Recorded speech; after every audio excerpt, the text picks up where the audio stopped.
Hello students, कैसे आप सब? कैसे चलिए आपकी प्रिपरेशन? जितने भी student UP triple S C assistant accountant के स्टूडेंट हैं, आई होप आप सभी अपने एग्जाम के प्रिपरेशन में लगे होंगे। क्लास आप सबकी इंपॉर्टेंट क्लास रहने वाली है। आज की क्लास में टेंडर स्टोर परचेज रूल जैसा आपके सिलेबस में है, तो इसका एक इंपॉर्टेंट सा टॉपिक है टेंडर। टेंडर क्या होता है, what is tender and types of tender.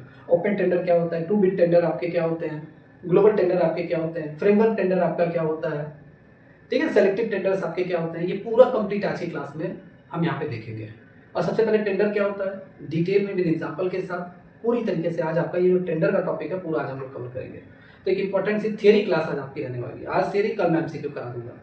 Okay, देखिए समय तो आपको मिल गया है बहुत अच्छा खासा। अब तो आपका 20 दिसंबर एग्जाम डेट है, लेकिन इस समय को यूटिलाइज कीजिए। जितना भी आपका सिलेबस है, सभी सिलेबस में जितने भी चैप्टर्स हैं, सभी चैप्टर से जितने टॉपिक हैं, सब टॉपिक हैं, थियरी, एमसीक्यू, न्यूमेरिकल, सारी चीज़ों पे विशेष फोकस कीजिए। आप कोशिश कीजिए आप डिटेल में पढ़िए, डिटेल में थियरी पढ़िए, डिटेल में एमसीक्यू पढ़िए, डिटेल में न्यूमेरिकल्स पढ़िए। रटने के बेस पे आप मत चलिए, क्योंकि समय मिल गया आप सभी को, तो आप सभी मेहनत जरूर कीजिए। एक सब्जेक्ट अपना उठाइए, अकाउंट का सेक्शन पूरा अच्छे से कवर कर डालिए, ठीक है। बाकी अगर आप प्रयास नहीं करना चाहते हैं, आप चाहते हैं बना बनाया फॉर्मेट हमें मिल जाए, तो जैसा स्क्रीन पे आप देख रहे हैं ये एग्जाम स्पेशल बैच है। पूरी तरीके से हम लोग तैयारी करा रहे हैं। 10 जून से इसकी क्लासेस चल रही हैं। डिटेल में आपको इस बैच में क्लास लेक्चर मिलेगा, नोट्स मिलेगा, पीडीएफ मतलब नोट्स आपको हिंदी इंग्लिश बाइलिंगुअल नोट्स भी आपको मिलेगा। जैसे आप अगर इंग्लिश मीडियम के स्टूडेंट हैं तो सेपरेट नोट्स भी आपको मिलेगा, अलग अलग प्रिंट करा सकते हैं आप। हिंदी मीडियम के स्टूडेंट है तो सिर्फ हिंदी में नोट्स आपको मिलेगा, आप प्रिंट आसानी से करा सकते हैं, पीडीएफ वगैरह सारी चीज़ें आपको मिलेंगी। अब बाइलिंगुअल नोट्स चाहते हैं तो वो भी ऑप्शन मैंने रख दिया है। आप सभी स्टूडेंट की मतलब एक आसान मतलब सभी स्टूडेंट की एक तरीके से कैसे आप लोग इजीली आसानी से पढ़ सकते हैं, आप ही सभी लोगों को लेकर मैंने ये 3 तरह के नोट्स तैयार किए हैं। तो ये सब आपको क्लास लेक्चर के साथ मिलेगा। क्लास लेक्चर डिटेल में मिलेगा, थियरी, एमसीक्यू, न्यूमेरिकल सभी चीज़ों पे विशेष फोकस किया जा रहा है। और नोट्स भी आपको मिलेगा, weekly mock test every Saturday मिलेगा। तो इस बैच को जरूर ज्वाइन कीजिए अपनी कंप्लीट प्रिपरेशन के लिए। बाकी ये टेस्ट सीरीज है, जैसा स्क्रीन पे आप देख रहे हैं, ये एग्जाम स्पेशल टेस्ट सीरीज है। बहुत सारे स्टूडेंट हमसे जुड़ चुके हैं। इस टेस्ट सीरीज को भी ज्वाइन कर लीजिए, साइड बाय साइड लगाते रहिए, ठीक है। मोस्ट इंपॉर्टेंट क्वेश्चन इस टेस्ट सीरीज में।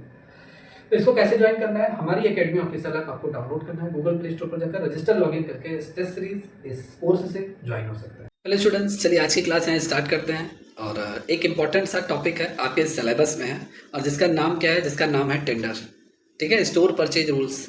उसमें आपका टेंडर जो है एक इम्पॉर्टेंट टॉपिक है, और आपको इस एग्जाम में टेंडर से रिलेटेड क्वेश्चन जरूर पूछे जाएंगे। तो टेंडर होता क्या है, व्हाट इज अ टेंडर, आइए सबसे पहले इसको जानते हैं। टेंडर आपका होता क्या है।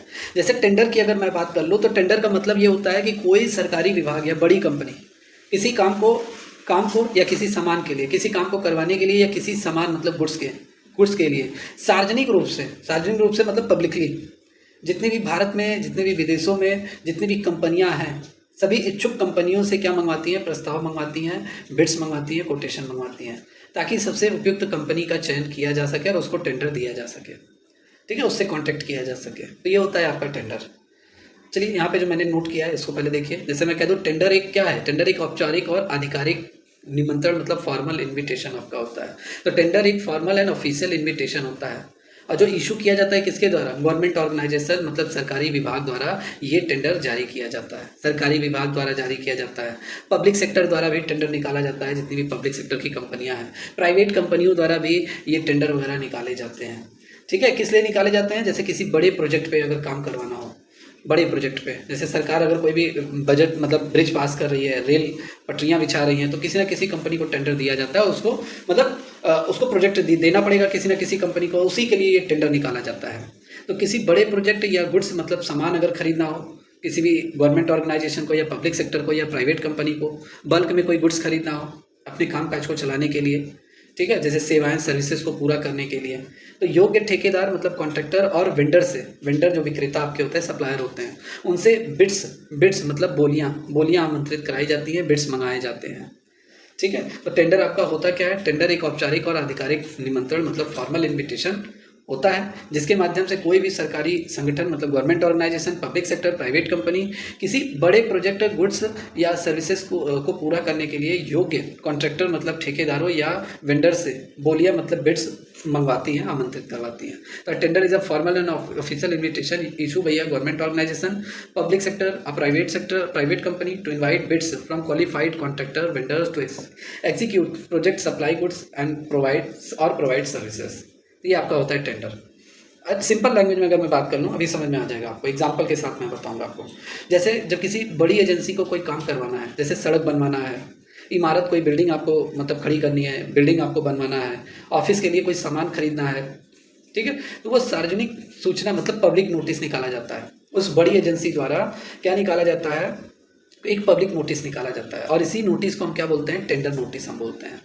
इस नोटिस में क्या होता है, काम की सारी शर्तें, मतलब काम की सारी शर्तें मतलब टर्म एंड कंडीशन, बजट, मतलब ये जो मतलब जो काम करवाना है, सड़क बनवाना है, तो उसके लिए कितना बजट जारी किया गया है वो टेंडर के माध्यम से बता दिया जाता है। इस सड़क बनवाने के लिए 50 लाख का टेंडर, ठीक है, 50 लाख का टेंडर है सड़क बनवाने के लिए। तो बजट, समय सीमा मतलब डेडलाइन, कब तक आप मतलब कब तक सड़क कंप्लीट चाहिए, एक तरीके से कब तक बिल्डिंग तैयार चाहिए, 2 महीना 3 महीना, ये सारी चीज़ें।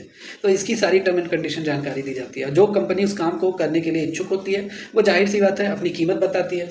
टेंडर के माध्यम से तो कीमत बता दिया गया, 50 लाख का ये मतलब टेंडर है, लेकिन अब उसको कितने में ये लोग करेंगे एक तरीके से, या कभी कभार टेंडर में ये मतलब इसका बजट मतलब पैसे के बारे में नहीं बताया जाता है। इसीलिए तो सभी से टेंडर लिया जाता है, जितने भी वेंडर्स होते हैं, सप्लायर होते हैं, उनसे कीमत पूछी जाती है कि आप इस मतलब एक टेंडर को कितने में कर देंगे। तो जो कंपनियां होती हैं वो अपनी कीमत बताती हैं, अपनी कार्य योजना मतलब प्लान लिखकर भेजती हैं, और यही पूरी प्रक्रिया आपकी क्या होती है, टेंडरिंग आपकी होती है।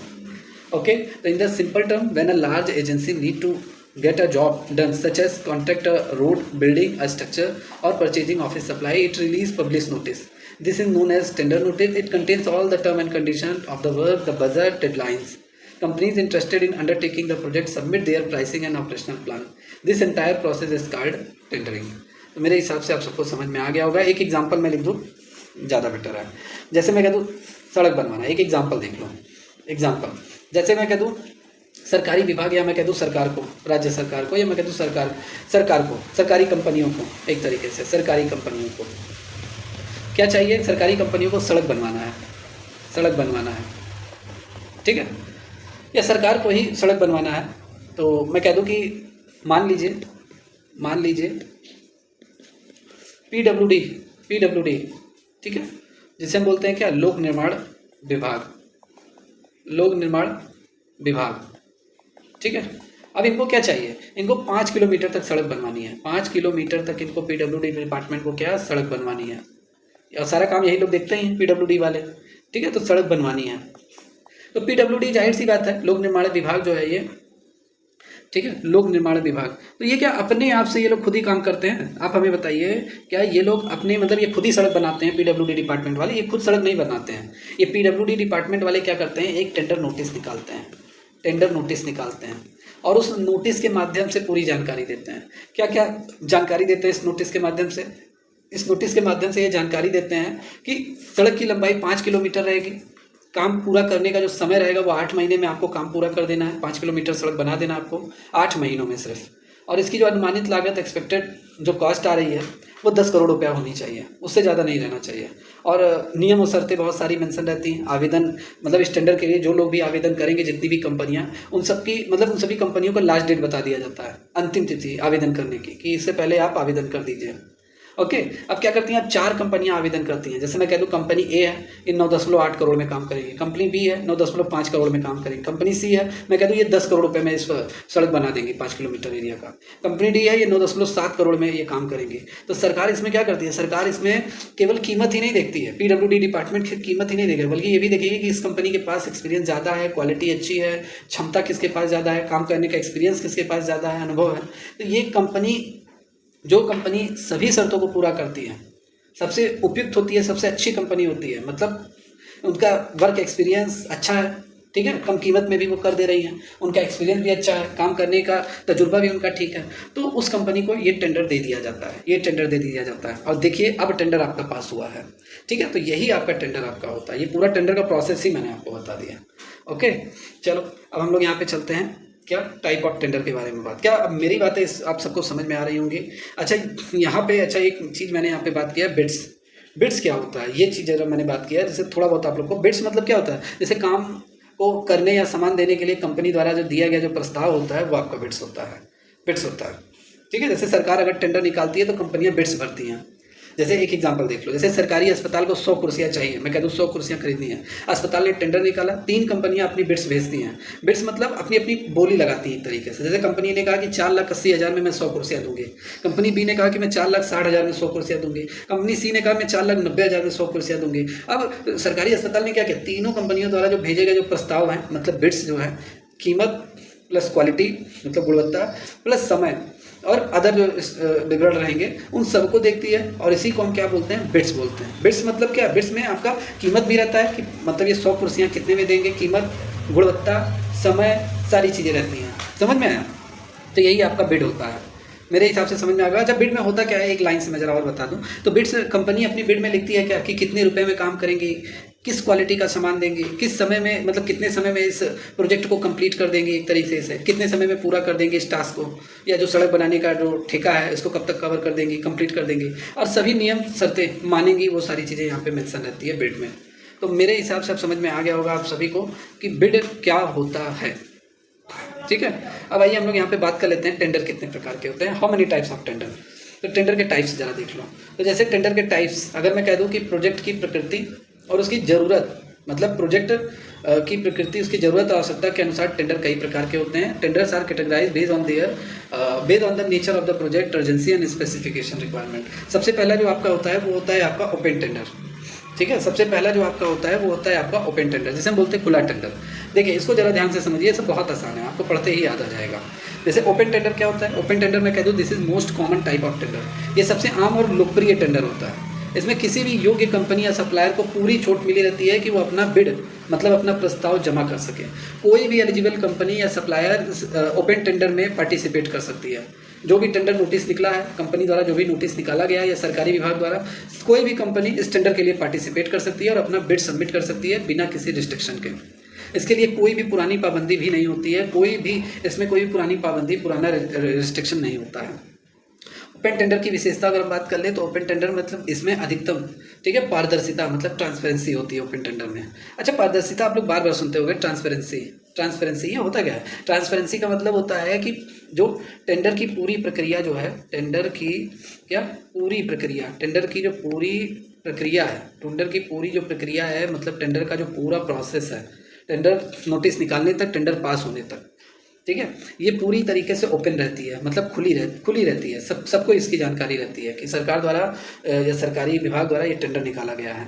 और ये जो ट्रांसपेरेंसी में आपका ईमानदारी भी आएगा, ईमानदारी, और सभी को समान अवसर इसमें मिलता है, समान अवसर सभी को मिलता है, सभी वेंडर्स को, सभी सप्लायर को समान अवसर मिलता है। ठीक है, मतलब सरकार किसी एक को प्रायोरिटी नहीं देती है, सबको समान अवसर देती है। तो ट्रांसपेरेंसी इसमें क्या होता है, इसमें आपका अगर मैं कह दूँ तो इसमें अधिकतम ट्रांसपेरेंसी होती है। कंपटीशन भी इसमें बहुत होता है क्योंकि सभी सप्लायर को टेंडर में पार्टिसिपेट होने का मौका मिलता है और कंपटीशन भी अच्छा खासा होता है। सरकारी प्रोजेक्ट में ज़्यादातर इसी का ही यूज़ किया जाता है, किसका, ओपन टेंडर का।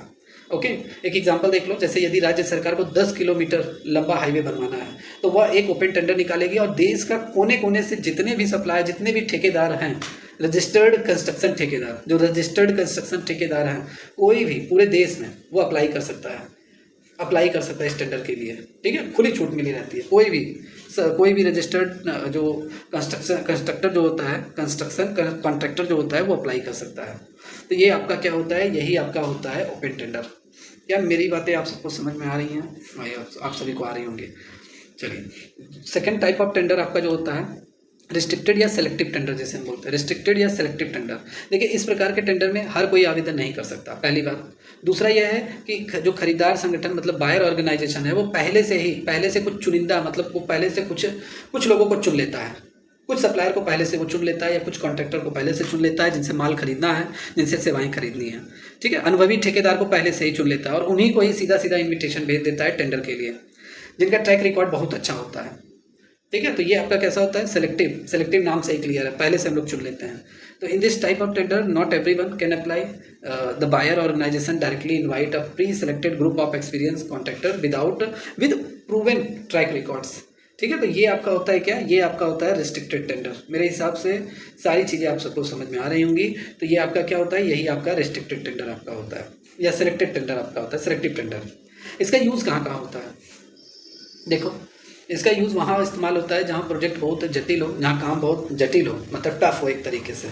टफ हो, ठीक है, और या जिसके लिए विशेष स्पेशलाइज स्किल की आवश्यकता हो वहाँ पे।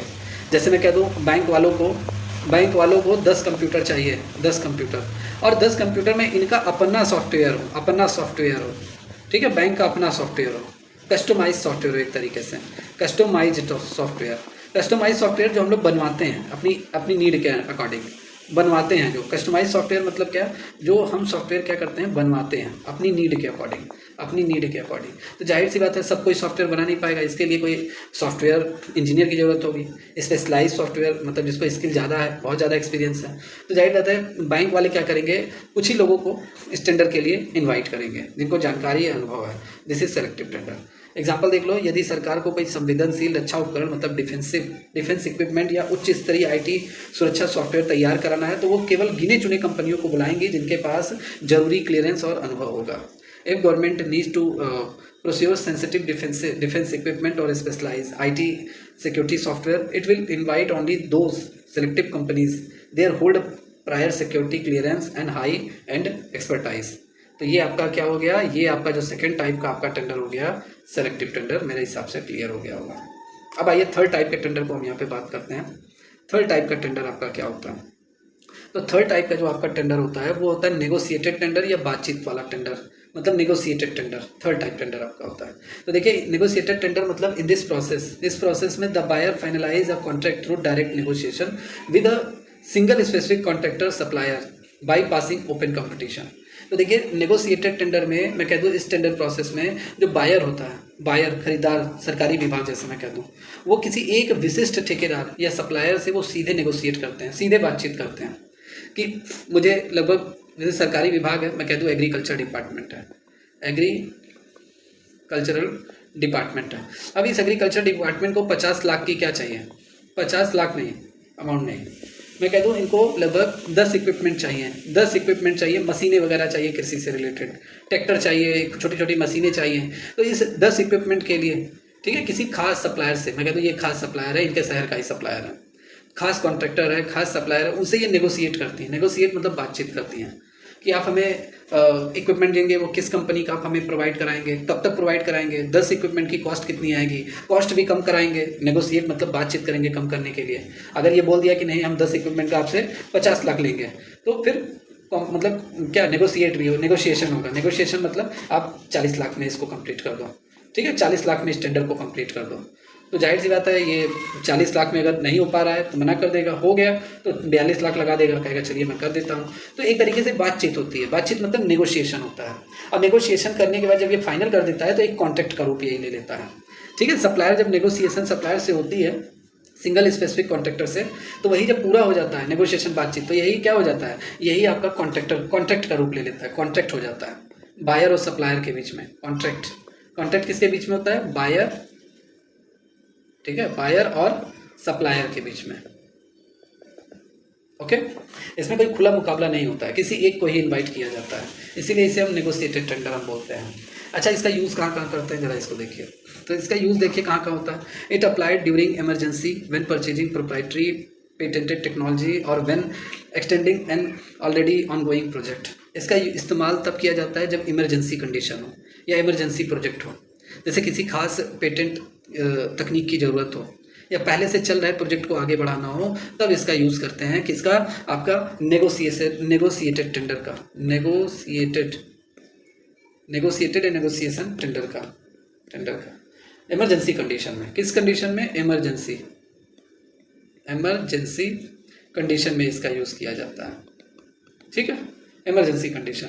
अब आप कहोगे सर इमरजेंसी कंडीशन क्या है, तो इमरजेंसी कंडीशन जैसे क्या, जैसे आप देखते होंगे कोविड का समय था ना, कोविड का। अब सरकार को वो जो डोलो हम लोग वहीं से ही जान रहे हैं, और डोलो 650 सरकार को बहुत मतलब स्टॉक कम होता जा रहा था। तो सरकारी जितनी भी कंपनियां हैं, सरकारी विभाग जितने भी हैं, या डोलो 650 बेचने वाली जितनी भी कंपनियां, उनके पास जैसे ही दवाएं कम हो रही थी वो किसी भी मैन्युफैक्चरर से वो खरीद ले रही थी कॉन्ट्रैक्ट करके, ठीक है। किसी भी, ऐसा नहीं है कि 10 लोगों को इनवाइट किया जा रहा है, किसी से भी, उनके शहर में ही अगर है तो वो 10 रुपया पत्ता दे रहा है, 10 रुपया पत्ता, तो उसी से ही कॉन्ट्रैक्ट कर लिया जा रहा है। तो इमरजेंसी कंडीशन में ये नेगोशिएशन टेंडर आपका होता है, नेगोशिएटेड टेंडर यूज़ किया जाता है, ठीक है।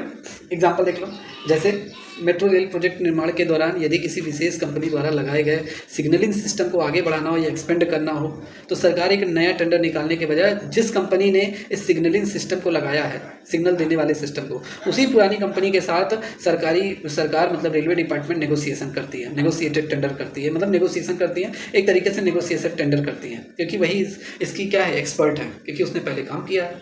तो if a signalling system installed by a specific company during a metro rail project need to expand, the government will negotiate directly with the same company rather than issuing a fresh tender. They are the domain experts. Okay, चलो यहाँ पे हम लोग fourth number का बात कर लेते हैं, टेंडर जिसे हम बोलते हैं टू स्टेज टेंडर।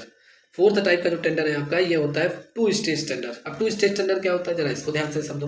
तो टू स्टेज टेंडर जो होता है ये 2 चरणों में कंप्लीट होता है। This tender is conducted in 2 separate step. 2 step में ये टेंडर कंप्लीट होता है, कंडक्ट कराया जाता है। फर्स्ट स्टेज जो आपका होता है, फर्स्ट स्टेज होता है ये टेक्निकल बिड, और सेकंड स्टेज जो होता है इसमें फाइनेंशियल बिड मंगाया जाता है। फर्स्ट स्टेज में क्या होता है, सभी सप्लायर से, जैसे सरकार ने टेंडर निकाला किसके लिए, जैसे मैं कह दूं सरकार ने टेंडर निकाला, जैसे रिंग रोड पास हो गया है, रिंग रोड आप लोग जानते होंगे, रिंग रोड पास हो गया है आपके गांव में। अब इस रिंग रोड को कंप्लीट करने के लिए, इस रोड को बनाने के लिए, हाईवे जो भी है A to Z बनाने के लिए सभी कॉन्ट्रैक्टर को बुलाया जाता है। सभी कॉन्ट्रैक्टर को नहीं, नोटिस निकाली जाती है, मैं कह दूं टेंडर नोटिस निकाली जाती है, टेंडर नोटिस।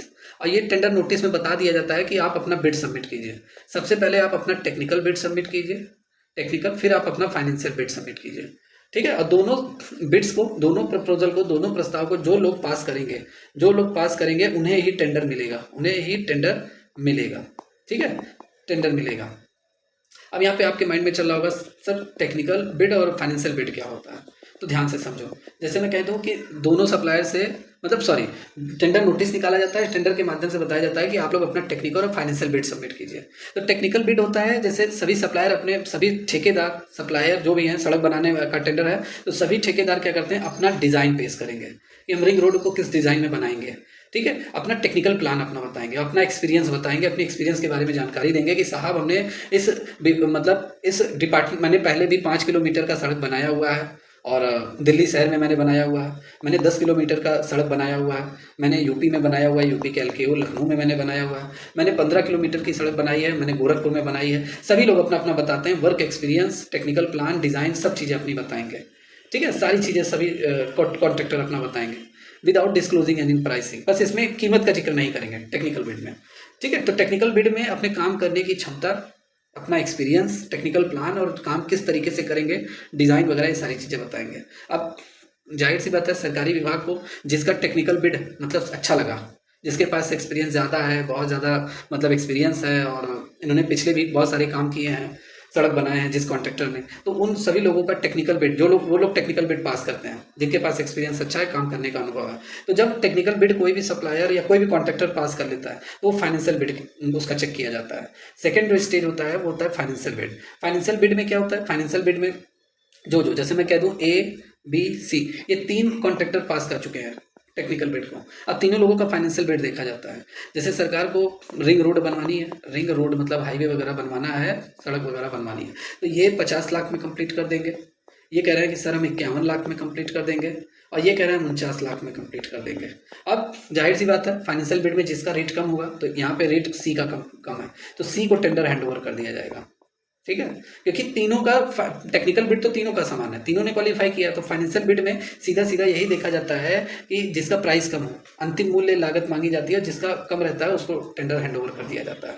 तो फाइनेंशियल बिड मतलब only the contractor who successfully clear the technical stage are invited to submit their financial pricing and और कॉस्ट एस्टिमेट्स, ठीक है। एक एग्जांपल देख लो, सारी चीज़ें समझ में आ जाएंगे। जैसे यदि कोई नया एयरपोर्ट टर्मिनल डिजाइन और निर्माण करवाना है, constructing a new airport terminal, तो इन द फर्स्ट स्टेज, पहले स्टेज में क्या होता है, architect and engineer present their innovation design, अपने इनोवेशन डिज़ाइन मतलब अपने आर्किटेक्चर और इंजीनियर जो भी हैं अपने बेहतरीन डिज़ाइन और प्लानिंग दिखाएंगे।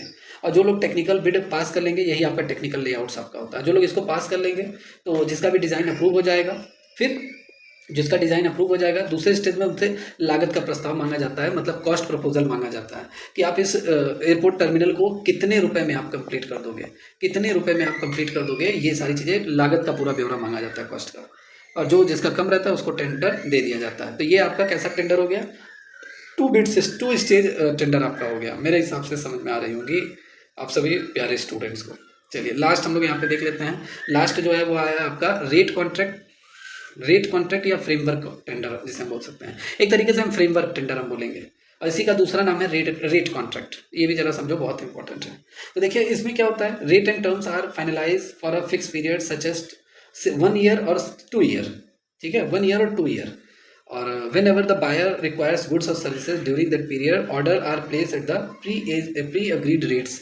देखिए इसमें क्या होता है फ्रेमवर्क टेंडर या रेट कॉन्ट्रैक्ट में, इसमें एक निश्चित समय अवधि जैसे 1 साल 2 साल के लिए जो भी रेट और टर्म एंड कंडीशन तय किया गया, तय कर दिया जाता है इस टेंडर के लिए। जैसे मैं कह दूं ये सरकारी विभाग है, मैं कह दूं सरकारी विभाग है, और इस सरकारी विभाग को क्या चाहिए, सरकारी विभाग को स्टेशनरी आइटम चाहिए, क्या चाहिए, स्टेशनरी आइटम। तो ये सरकारी विभाग क्या करते हैं, किसी ना किसी एक सप्लायर से, जैसे ये एक सप्लायर है, इससे ये लोग कॉन्ट्रैक्ट कर लेते हैं। कॉन्ट्रैक्ट एक तरीके से मैं कह दूं रेट कॉन्ट्रैक्ट कर लेते हैं। और इसी का दूसरा नाम क्या है, फ्रेमवर्क टेंडर इसे हम बोलते हैं, ठीक है। पहले से इससे कॉन्ट्रैक्ट कर लिया जाता है, एक तरीके से एक ऐसा टेंडर जिसमें पहले से ही क्या हो जाता है, किसी एक को टेंडर दे दिया जाता है, यही आपका फ्रेमवर्क टेंडर होता है। और उसे 2 साल के लिए टेंडर दे दिया गया या 1 साल के लिए टेंडर दे दिया गया, और उसमें रेट फिक्स कर दिया जाता है कि जो भी स्टेशनरी आइटम आप हमें सप्लाई करोगे वो 10 रुपये पर यूनिट के हिसाब से, ठीक है। जैसे जो पेन आप सप्लाई हमें करोगे 10 रुपये पर यूनिट के हिसाब से, जो भी शर्तें उस समय कॉन्ट्रैक्ट के समय तय की जाती हैं, ये चाह कर भी 2 साल तक 10 रुपये पर यूनिट के हिसाब से सप्लाई करेगा इस सरकारी विभाग को, ठीक है, बढ़ा नहीं सकता, जाहिर सी बात है। खरीदार को जब भी सामान और सेवा की जरूरत होगी तो इसी 10 रुपया पर यूनिट, मतलब एक पेन 10 रुपये के हिसाब से पहले से तय दरों पर ही ये ऑर्डर देता है, और इसको पूरा भी करना पड़ेगा इसी रेट से। तो ये आपका होता है फ्रेमवर्क टेंडर आपका होता है, मेरे हिसाब से समझ में आ गया होगा। इसका एग्जाम्पल देखो, जैसे सरकारी दफ्तरों में रोजाना और इस्तेमाल होने वाले स्टेशनरी, कंप्यूटर, एसी रिपेयरिंग सेवाओं के लिए साल भर का जो रेट कॉन्ट्रैक्ट तय कर लिया जाता है किसी ना किसी सप्लायर से, वेंडर से, किसी ना किसी से, ताकि बार बार टेंडर ना निकालना पड़े, ठीक है। तो annual rate contract establish for daily stationery suppliers, computer, AC repair services requires across government office, eliminates the needs to issue recurring tenders, okay. तो ये आपका हो जाएगा फ्रेमवर्क टेंडर। मेरे हिसाब से आज की क्लास आप सभी स्टूडेंट को समझ में आई होंगी। कैसी लगी क्लास आप सभी स्टूडेंट कमेंट्स करके जरूर बताइए। बहुत इंपॉर्टेंट टॉपिक है ये, आपके एग्जाम में 1 नंबर इससे क्वेश्चन जरूर पूछे जाएंगे। तो मेहनत करते रहिए, एफर्ट्स लगाते रहिए, आप सभी स्टूडेंट मेहनत करते रहिए, ठीक है। चलिए आज की क्लास ओवर करने से पहले मैं यहाँ पे ओवर करता हूँ, बाकी आप सभी को अपडेट दे दूँ। जैसा स्क्रीन पे आप देख रहे हैं एग्जाम स्पेशल बैच है, एग्जाम स्पेशल टेस्ट सीरीज है। बहुत सारे बच्चे हमसे जुड़ चुके हैं, अपनी कंप्लीट प्रिपरेशन कर रहे हैं। ये एग्जाम स्पेशल बैच है, डिटेल में आपको class lecture, notes, PDF, weekly mock test सारी चीज़ें आपको मिलेंगी। और ये टेस्ट सीरीज ई बुक है हमारी, 40 फुल पेपर है, 200 मेरे हिसाब से ज़्यादा नहीं, कॉस्टली नहीं है, बहुत मिनिमम फीस पर है। आप ये मॉक टेस्ट आपको मिल जाएगा, फुल मॉक टेस्ट है, मोस्ट इंपॉर्टेंट क्वेश्चन है, इसको लगाइए आप। सब रिलीज हो चुका है, तो आप सभी स्टूडेंट इस बैच से, टेस्ट सीरीज से ज्वाइन होइए और जुड़ना ना भूलें, ओके। बहुत सारे बच्चे हमसे जुड़ चुके हैं। तो कैसे जुड़ना है, हमारी एकेडमी ऑफिशियल ऐप आपको डाउनलोड करना है, गूगल प्ले स्टोर पर जाकर रजिस्टर लॉगिन करके आप जोड़ सकते हैं। चलिए आज की क्लास से ओवर करते हैं, मिलते हैं कल की क्लास में। Take care, good bye.